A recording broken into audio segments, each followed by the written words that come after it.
Hello, everybody, and welcome back to the Whether or Not podcast. I'm your host, Drake, here with my co-host, Colin. Hello, everybody. We're recording online today due to some protocols, I guess. I don't really want to go deep into it, but I mean, we're fine. Yes, it's just being safe. We are playing it virtual and we are playing it safe. Yes. Currently, we're looking at this moment. There is a particularly dangerous situation, tornado on the ground in Tennessee. Yes, it's just past. It's on its way actually towards Nashville. It passed through Lexington, Tennessee, and just south of Jackson, Tennessee, and it's currently on its way to Nashville. Let's hope it doesn't go to Nashville. Yeah, that would be terrible. Last thing Nashville needs is another big tornado. But yeah, I mean it's kind of dangerous looking there. I mean, they issued a PDS tornado warning, and that's usually not a good thing. Yeah, we've already seen some reports of damage. It looks to be at least EF1, if not EF2 damage happening there.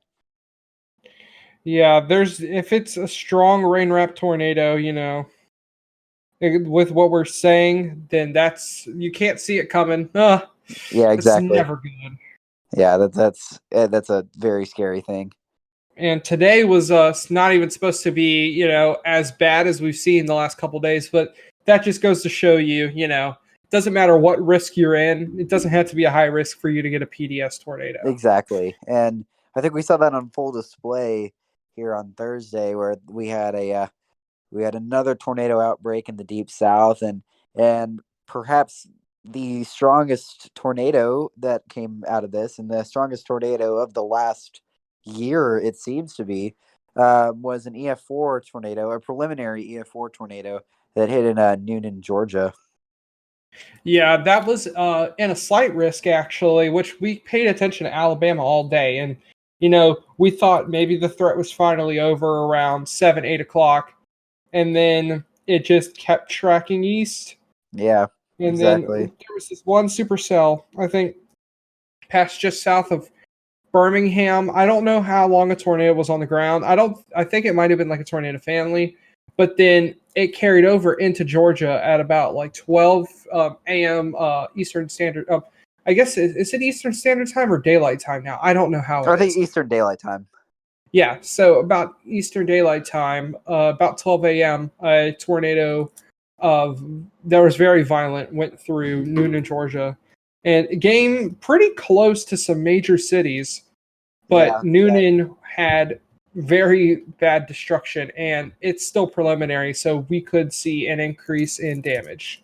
Yeah, I am very glad that it did not go through Atlanta there, because it was relatively close to Atlanta, and that's one of those things that always kind of scares me, is the amount of destructive and damaging tornadoes there are every year is finite, but so are the amount of places it can touch down. And I'm just kind of thinking in the back of my head that one of these times we might see a really severe, dangerous situation to where one of those EF4, EF5s is touching down in a major, major city, And we got really close to that a couple times this week, especially with Birmingham. There was that EF3 that was just south of Birmingham, ended up hitting James Spann's house. Yeah, exactly. And that destroyed the Eagle Point neighborhood in Alabama, and it was just really devastating to see that there. And especially in Atachi, I think it's called, Alabama, there were 5 deaths as a result of that tornado yesterday. And it's one of those things that it's really, really unfortunate to hear that Mother Nature unfortunately took the lives of a few people who we don't know if they were in their safe place or not, or what was happening, but regardless, it's just a really scary situation to be in a situation like that, and extremely tragic to see the result. Yeah, and that's just something that we really don't want to see. Yeah. Loss of life is never fun. No, and that's one of the things that's worrying me about today's setup. And when I say today, I'm talking March 27th, 2021, on Saturday at about 5 p.m. Central Daylight Time. But one of those things that worries me is the top risk for this day is an enhanced risk, and it's kind of a very pretty narrow path from about mid Arkansas, central Arkansas to central Tennessee. But one of the things that scares me is, an enhanced risk, especially since that's like the third out of fifth risk, doesn't sound too bad to people who might not know what severe weather is, as opposed to the high risk that we had the other day. And, whether or not I hate when people call things a bust, obviously, because it's really, really dumb, especially whenever you have damaging tornadoes like we had, on Thursday, and a lot of loss of life and property and stuff like that.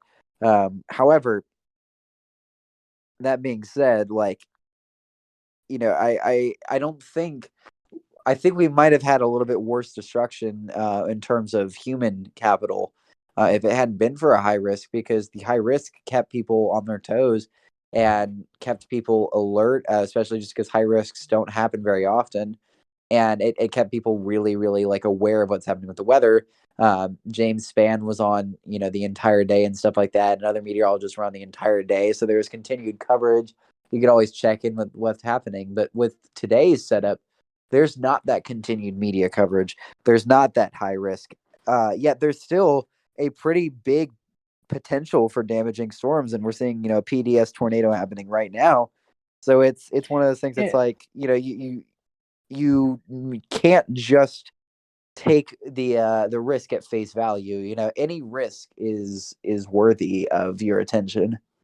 Yeah, and I know sounds like nitpicking, but I think they should switch the words moderate and enhanced around, because I feel like enhanced is worse than moderate, but that's just a personal nitpick thing. And also on that PDS tornado, there is now a tornado on the cell just west of it. Like they're both back to back right now, so it looks like there might be a situation of a tornado right behind the other one. Wow. And that is not good. Wow, that's pretty insane. Yeah. This has just been a terrible, terrible week for weather. Ever since that high risk that we had, last Wednesday, I believe, and then we had another one this Thursday, and then we have this today. It's just been a terrible, last 2 weeks for weather. Just a lot of places just destroyed. Yeah, and I saw like a side-by-side comparison of like the highest SPC outlook for each day in March last year and each day in March this year, and it could not be it's two completely different scenarios. Like last year, you had like your occasional enhanced here and there, but here it's like, you haven't gone a day without a slight risk in a really long time, and there's high risks and moderate risks and enhanced risks thrown everywhere, and this is one of the craziest weather months that I've ever seen. Oh, and the thing is we still got 3 more months of tornado season to go. And exactly. It's starting to feel a lot like 2011, and it feels almost earlier than 2011. It's like hurricane season decided to move up, so did tornado season, and it's just. Yeah, I mean we've got a shifting climate. We've got we've got a new year with new conditions, bringing new unforeseen challenges. I mean, you don't really know what you're going to get every year. So this is one of those scenarios that it's like, I guess we should have seen it after the crazy year that was 2020, and then the crazy winter that we had. It would just make sense that we'd continue the crazy thing. But at some point, you got to think like, wow, like when are we going to get like a break? Yeah, and it's so much that we don't need, and it's just at this point, like COVID being, COVID is still a thing, so a lot of people are at home. Yeah. I mean, while it's a good thing that people are at home and they could take a shelter, at the same time, there's more people at home and more tornadoes, which means more people could get hurt. So it's like a trade-off that we don't really want, but at the same time, I'd rather people be in shelter than on the road, but you never really know. And that's kind of the hardest part, lately about, all these tornadoes and stuff, is that a lot of people are out of work, so people are at home, Right. So, and a lot of these people who are out of work, maybe they can't afford to pay the bills. So, their internet gets cut off or their cable and they don't get these warnings. So that's why we are pushing so hard for weather radios. And I've seen a lot more people buy them. Like, I think they were sold out the other day on Amazon. I don't know if that's the case, but I couldn't Yeah. get one. Yeah. But I'm glad that a lot of people are, starting to listen to the advice. The whole bike helmet situation where everybody's buying them out, which is good because that really does save you. I mean, I saw something like your mom even tweeted that she had the bike helmets, and like That's that just true. shows how much meteorology has rubbed off and how many people have been saved ever since the event in 2011, Well, yeah. where there was so much loss of life because people didn't heed warnings. Yeah, and weather is one of those things that affects everyone. Like there's a reason that, the classic like small talk trope is, so how about this weather we're having? Like whenever people don't know what to talk about or don't know how to relate to other people, they talk about the weather because the weather is the one thing that applies to everyone regardless of who you are, regardless of your religion, your creed, your sex, your beliefs, any of that kind of stuff. Like weather is going to affect everyone and it's not going to exactly like pick and choose people, but at the same time it's like that's why you got to always talk about weather because there are going to be people who are more prepared for it than not. Like I know you're just talking about the whole how COVID is affecting weather and stuff like that. Well, one of those things is I know you're mentioning one of the positives could be the fact that less people are traveling, going to and from work, and some more people at home getting to kind of stay in a shelter. But one of the I guess the contraries to that is some people's shelter is a mobile home. Some people live in a mobile home, some people live in their cars, some people live in structures that aren't as well built as a corporate office, as a McDonald's, as a 7-Eleven, stuff like that. I mean, when these when any establishment builds their building, especially newer places, especially chain places and stuff like that, there's a certain code that they have to be held to where your 7-Eleven is likely going to be more safe than most people's mobile homes and even some older homes are. So it's just one of Yeah. those things that it's like there's pros and cons to everything that comes with the pandemic, and it can be applied to weather as well. Yeah, and that's why I feel like it's good to know that meteorologists have been pushing get to a site-built structure. You want something that's not like a modular home or like a mobile home, something that's not relatively well built. That's why like I've seen James Spann say like if you're in a mobile home, go to your local gas station or your local like grocery store. Go somewhere that has somewhere you could go to be safe. Like I know this is like weird. Like I heard this story. I can't remember exactly where it was, but they have the fridges, like gas stations, where they stack stuff or whatever, like where they have their supply. Uh-huh. If you go there, like that is a pretty like there's no windows there. So that's somewhere you could go, or like at a grocery store, they have the meat locker. I know like that's cold or whatever, but they like at the store I worked at, they also had like vegetable lockers and all this stuff, but it has no windows. So it's a relatively safe place. And that's why I feel like it's a good thing we've been pushing like if you know someone that has shelter or someone, or like some place you can go that is 10 times safer than your home, you need to go there, especially in situations like we saw today or even, on Thursday. Exactly. Yeah. And I think that's something that a lot of people kind of forget, is that like you have to be in a safe place. And just because it might have a roof on it doesn't make it a safe place. It's got to be sturdy, it's got to be well built. And that's where you can see some of the worst damage is happening from places that aren't as well built.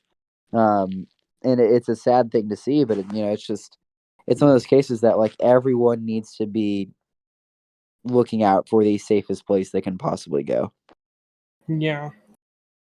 And I just, I'm hoping that, with, social media and a presence becoming even more, and like we can see these warnings and stuff that, more people become educated in weather, understand the risks because we've gotten a lot better at preventing loss of life because I think like the last time I've seen like a large amount of casualties with like a tornado related event was about 3 years ago, maybe two.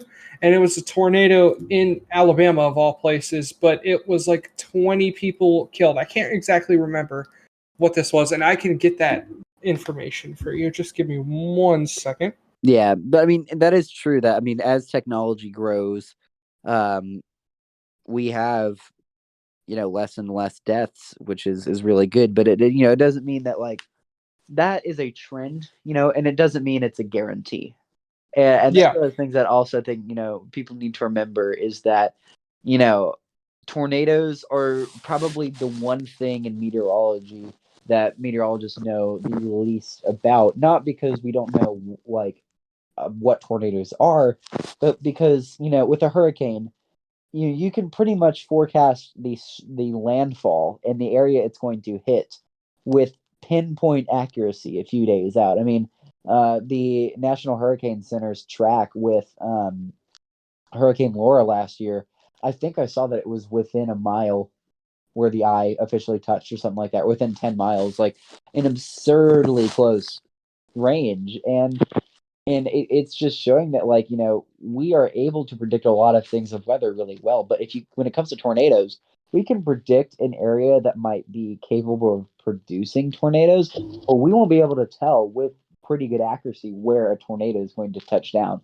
Like I mean, even like yeah, Thursday's high risk, the day one high risk had it over Mississippi, and we thought, okay, well, at least Alabama's not going to get the brunt of it this time. And then I think almost every single one of the tornadoes, if not every tornado, touched down in Alabama or Georgia. I can't recall a single tornado that touched down in Mississippi.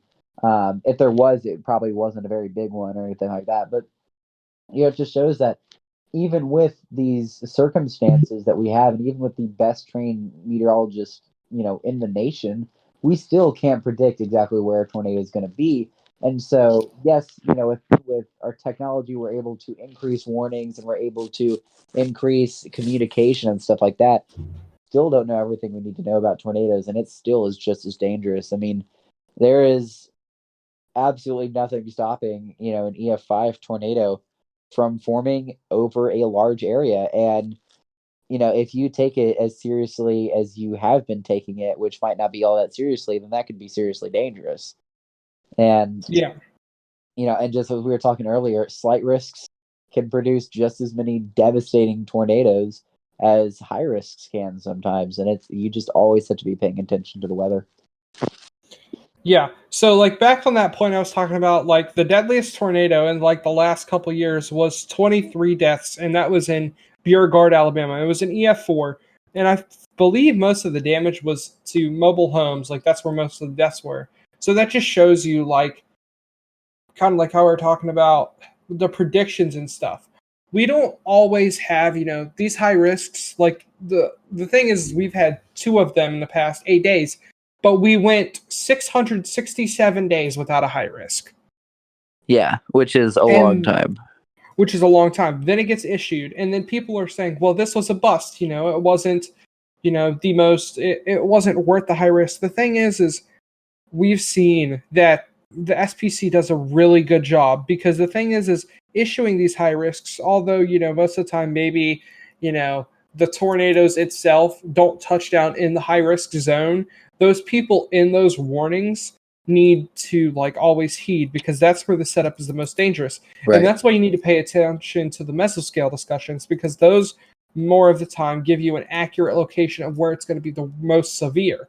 And a lot of the time, sure, it's not as bad in the high risks, but that means that's where it's more likely to happen, because there's always percentages put to these things. It's never Right. just it's going to happen here. Everywhere else needs to be safe, and that's like everywhere else is going to be safe. That's something that we don't see. Yeah, and It's like and we are still like, I mean, okay, if you think about like probably the three greatest tornado outbreaks in recent times, let's say like the last 50 years, it'd probably be the 1974 tornado outbreak, the super outbreak, the 2011 super outbreak, and then probably, if I had to guess, the 2020 Easter tornado outbreak.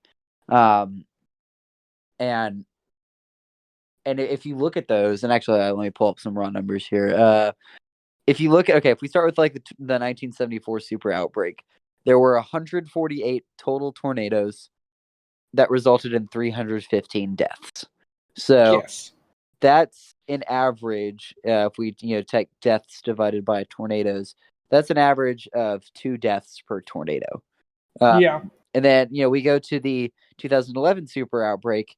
You get 360 tornadoes and 324 deaths. So a few more deaths, but almost 3 times as many tornadoes. And that gives it down to a death rate of 0.9 deaths per tornado. And then We've gotten a lot safer. yeah, and then you look at the 2020 outbreak, 140 confirmed tornadoes, 8 less than the 1974 super outbreak, but only 32 deaths compared to 315 deaths with the last one. And you compare that, the 1974 had a 2 death rate per tornado, and the the 2020 outbreak had a 0.2 death rate per tornado. And were there less, EF4 pluses in the 2021? Of course, but that is a stark difference there, even with considerably less, EF4s and stuff like that. So it's just, it's one of those things that like we are getting better with technology, but there are still deaths that happen, and a lot of deaths can be avoided just by going to a safer location or by just paying attention to the weather. Because one of the unfortunate deaths with Thursday's storm complex happened in Mississippi, and it happened with a 62-year-old woman. Her name was Esther Gerald, and she unfortunately passed away because a large tree fell on her mobile home. And while they weren't necessarily in a tornado warning, you're in a mobile home, which is not a very safe location under a pretty severe thunderstorm warning. And it's one of those things that like you have to really be paying attention to the weather, understand you're on a high risk, and think that that's really the safest location for you. And unfortunately for her, it wasn't. And it's just fate, that she got hit by a tree that fell on her mobile home, and it's really unfortunate that it happened. But it's one of those cases that it could have been avoided if you paid attention to the high risk and you paid attention to the fact that mobile homes are not safe locations for severe weather. Yeah, and mobile homes aren't even really safe during straight line wind events either. No, Like, yeah, there's so many places that you could go. Like, it's sort of those things where, like, yes, mobile homes are very affordable, housing, especially for low income people. yeah, But at the same time, the trade off there is that during any severe weather, it could be life or death situations. exactly. Especially like, I mean, I don't know exactly the strength. I've never lived in a mobile home, but I don't know. Maybe like a severe hail event could even like, have severe damage to, mobile homes. But Yeah. it's one of the more dangerous things to, live in, I guess. Yeah, exactly. And it's like, and that's not to say anything negative about, people who live in mobile homes or anything like that. It's literally just a case of, with the unfortunate, reality of weather and storms and stuff like that, it is going to be safer to be in a really well constructed grocery store, gas station structure like that than it would be in a home that is meant to move.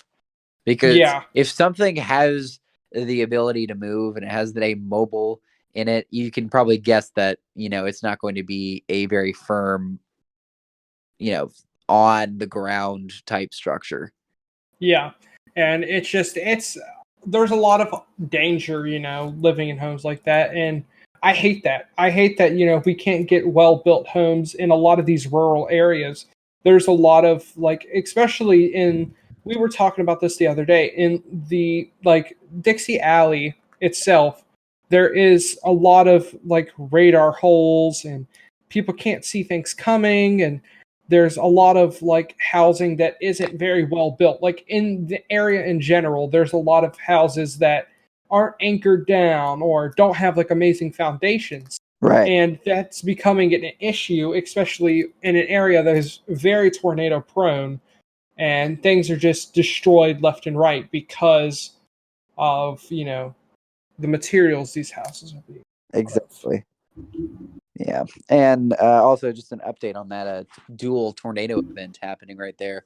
Looks like the cells might actually converge together, because it almost looks like the tornado warnings look really weird because it's basically the exact same location under two tornado warnings with some slight differences here and there. But I mean, You can tell that southern, like southeastern rotation is dominant, but the back one is still pretty heavy. it's probably just because of all the inflow happening there is probably assisting in that happening. But I mean, you could very well see these two cells converge and potentially the two tornadoes converge with each other, which might actually be cool as well. Yeah, that would be very worrisome to say the least. Yeah, no kidding. Especially because it's getting dangerously close to a major city. I'm trying to see. Okay, it looks like one of those tornado warnings just got canceled. Did it? Okay, that would probably make sense. They're probably, Or they just issued one for both of them. if I had to guess, they're probably overhauling it. Yeah, it's still a good 65 miles away from Nashville, but it's it's on that track to hit another city called Centerville. There's just, gosh, Man, all this. I hate tornadoes. They just keep going through areas that don't deserve to be hit. There's just I mean, if this tornado continues, which it's been, going for a little bit at this point, it's going to probably go past just south of Nashville. Maybe it could still keep progressing northeast, but it's also heading east towards Murfreesboro, which is still another major area. Yeah. Yeah, it's tough to tell what's going to happen with that. But yeah, hoping for the best with it, of course. Yeah, and I mean it's 5:32, so right now is prime tornado time. So yeah. I know they said this might be a later night event, and the last time we had a very late night event in the Tennessee area, it did not end up very well. Sorry, I had the hiccups. No, I know exactly what you're talking about there. I mean, Nashville. This is happening around near Nashville too. So I think I've seen some pretty stark parallels between the event last year that affected Nashville and the event that's shaping up this today. I believe that was also an enhanced risk. I can check for that real quick. Yeah, but I mean, yeah, it's been a very, very unfortunate, few weeks with all the high risks, with all the tornadoes, with all the devastation, and with all the damage. Yeah. Yeah, and so that just about wraps up the weather portion of this podcast. But this podcast is titled Whether or Not. So one of the things that I do want to ask you, Drake, I know you're a big Vikings fan. How do you feel about the Vikings free agency period so far this year? A lot better than last year. I like defensive upgrades. Yeah, they have been really overhauling the secondary. I mean, I think a lot of people are harping on the Xavier Woods signing from the Dallas Cowboys, but Xavier Woods is a very manageable safety, and I think getting him at under $3 million for a year is a very, very good steal there. Yeah. And then Patrick Peterson is aging, but he provides a good veteran presence on the defense and can definitely work as like a mentor to a lot of the younger players in the defense. And then I know you guys signed Mackenzie Alexander as well, right?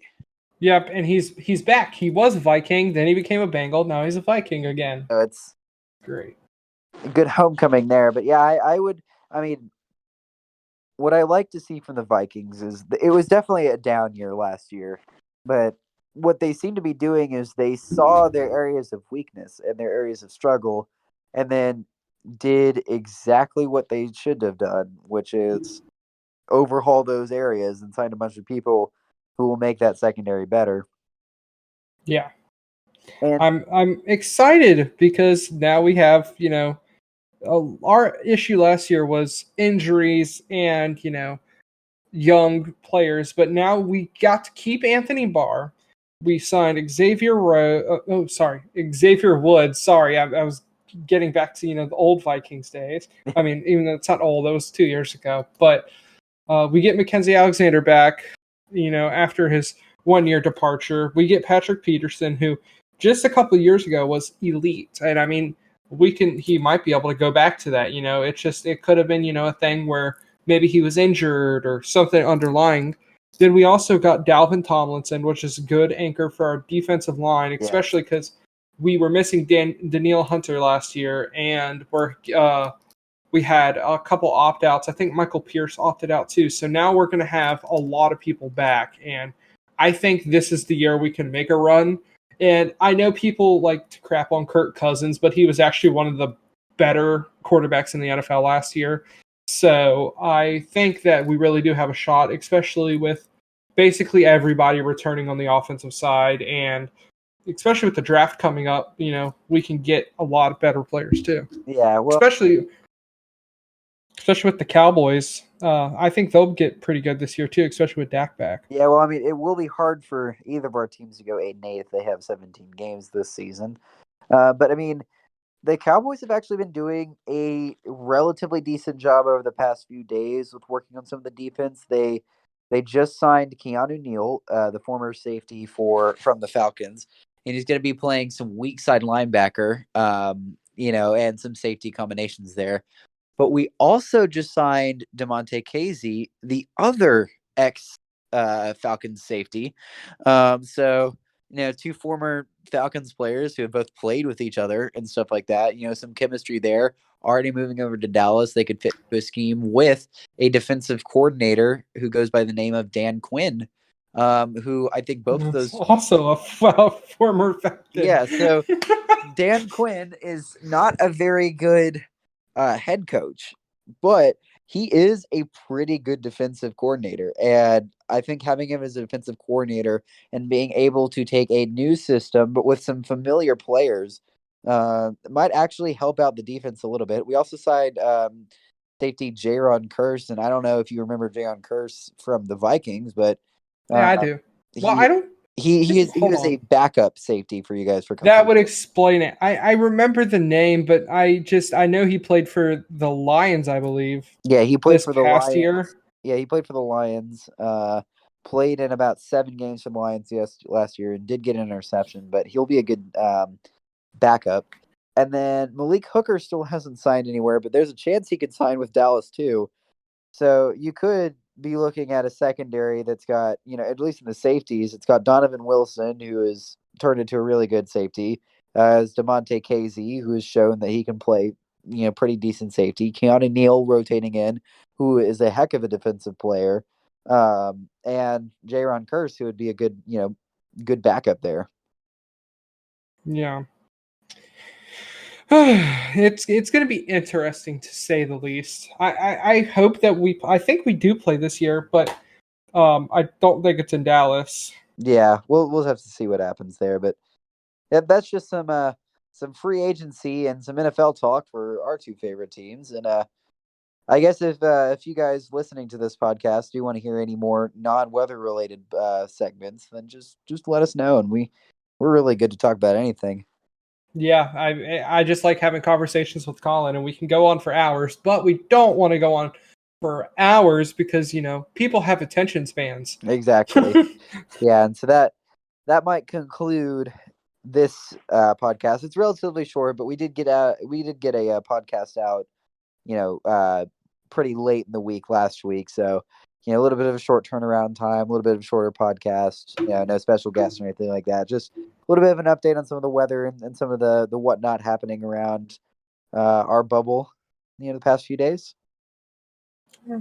And now our attention turns to the ongoing severe weather event today, and it'll be interesting to see what continues on with what's happening through tonight.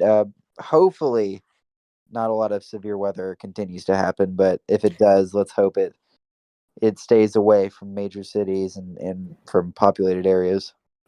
Yep, and they just reissued that tornado warning for the cell behind it, so that's fun. Very interesting there. Yeah. I'm trying to find a good radar. There's just nothing really out there. It's kind of a radar gap there that just doesn't allow for very good viewing, but there's definitely a lot of rotation in those two cells. But we'll definitely come back to you. Go ahead and if you haven't yet, go follow Suscore on Twitter at SuscoreWX, Instagram at Suscore.wx, and subscribe to our YouTube for future live streams, podcasts, and many more. Anything else you got to say, Colin? Nope. Just thank you guys for listening. We appreciate it a lot. And I hope everyone stays weather aware and has an awesome rest of their day. All right. See you guys next week.